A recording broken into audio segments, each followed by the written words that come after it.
Ah! Ah! Alright, there we go. Whew. All alone in a haunted house, and it looks like it's going to get spooky. While the initial premise of Visage is the classic horror trope of isolation in a haunted house, this game very much stands apart from the many other games that fit this mold. Is this game scary? My name is Elle, and just consider me your compass rose through the spooks and scares of Visage. I've been a horror fan for a long time now, and oh my goodness, did this game scare me to no end.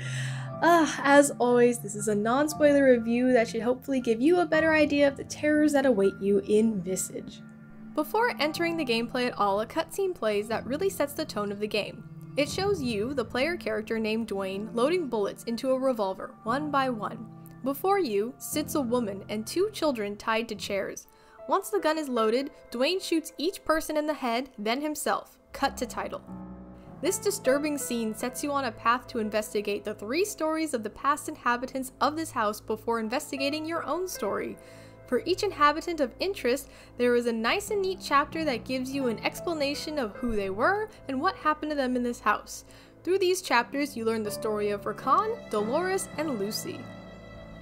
A major horror vessel in this game is the environment itself. This game has a very low amount of dialogue, and most of the storytelling comes from the house alone. Aside from the general things that make houses scary, like being alone in them, darkness, or the nighttime in general, this house has many elements that really suck one into the horrible environment of this cursed home.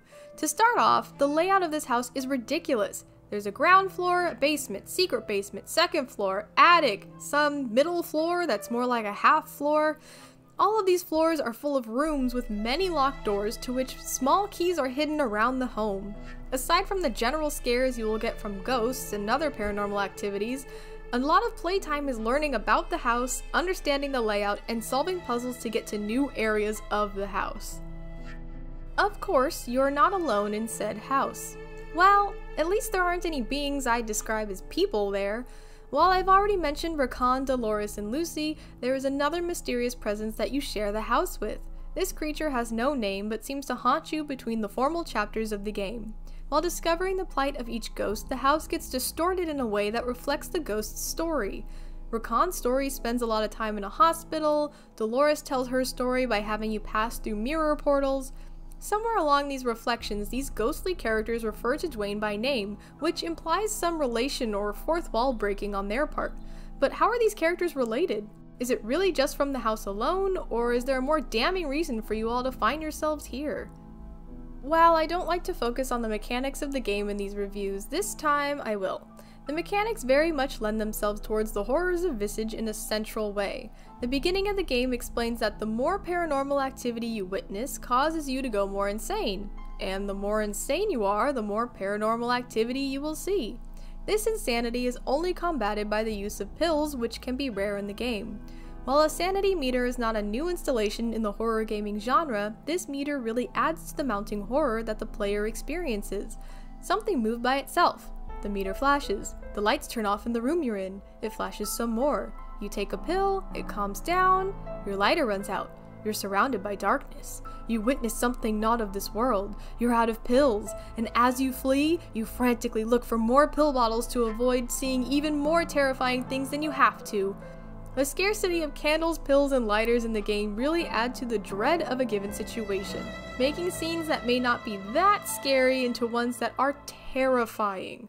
After reviewing the elements that make up the game Visage, I would describe the horror style as active, highly disturbing, supernatural horror. While there is a lot of passive horror that comes from the environmental storytelling, most of the progression comes from the players having to slog through challenging puzzles, terrifying ghost encounters, and putting the pieces together of what's happened on one's own. The highly disturbing part comes from the lore going into disturbing actions involving children especially. It is here that I'd like to mention that many characters in the game suffer from some kind, if not multiple, types of mental disorders. I can't really say whether the depictions of these disorders are accurate or not, but it is notable, and a rather large amount of the story is reliant on these mental health issues. I note this because this itself can cause the player some disturbance as well. Aside from that, this is in essence a haunted house game, and the hauntings are excessive, aggressive, and frequently encountered. This is easily the scariest game that I have played up until now, and I encourage people interested to really look into this game if any of this sounds appealing to you.